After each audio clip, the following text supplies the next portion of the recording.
மதமும் அரசியலும் கலந்த எந்த நாடும் உருப்பட்டதாக சரித்திரமே கிடையாது. அந்த சரித்திரத்தை படிங்க. இன்னும் கொஞ்ச நாள் தான் இருக்கு. படிக்கவே தெரியலனாலும் பரவாயில்ல, கேட்டு தெரிஞ்சுக்கங்க. சரித்திரத்துல மதமும் அரசியலும் கலந்த எந்த நாடும் உருப்பட்டதில்லை, உருப்படாது. நான் விவசாயத்தை நம்பிய நாடெல்லாம் உருப்பட்டு இருக்கிறது.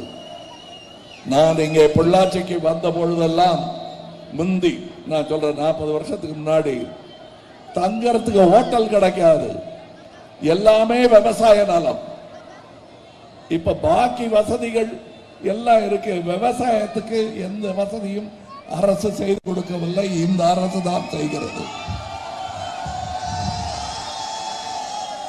பொள்ளாச்சி வரல ட்ரெயின் வரணும்னா மத்திய அரசை நம்பி இருந்தா நடக்காது, அவங்களும் செய்யணும். ஆனா வற்புறுத்த ஒரு நல்ல அரசு வேணும், தமிழ் அரசு வேணும்.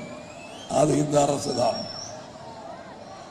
ஒன்றிய அரசு அல்ல, அது ஒன்றாத அரசு. அதை ஞாபகம் வைத்துக் கொள்ளுங்கள். உங்களுக்கு ஒன்று கேட்டுக்கொள்கிறேன். நான் பல படங்கள்ல சொன்னதுதான், அன்பே சிவத்துல சொன்னதுதான், அன்புதான் வெல்லும். மத சண்டைகள் போட்டுட்டு இருந்தீங்கன்னா விவசாயம் கெடும், வியாபாரம் கெடும், வாழ்க்கை கெடும், கல்வி கெடும். இது நான் எலெக்ஷனே இல்லைன்னாலும் சொல்லிட்டு இருக்கிற விஷயம். எலெக்ஷன் நேரத்தில் அழுத்தி சொல்ல வேண்டியது நீங்களும் செய்யுங்க. பரப்புரை நான் மட்டும் பண்ணல, நீங்களும் செய்யணும். ஏன் சொல்றேன் தெரியுமா? நாடு நல்லா இருக்கணும், நம்ம பேர பிள்ளைகள் நல்லா இருக்கணும்னு நினைக்கிறவங்க இப்ப வேலை செய்ய ஆரம்பிச்சாதான் அப்பவாவது நடக்கும்.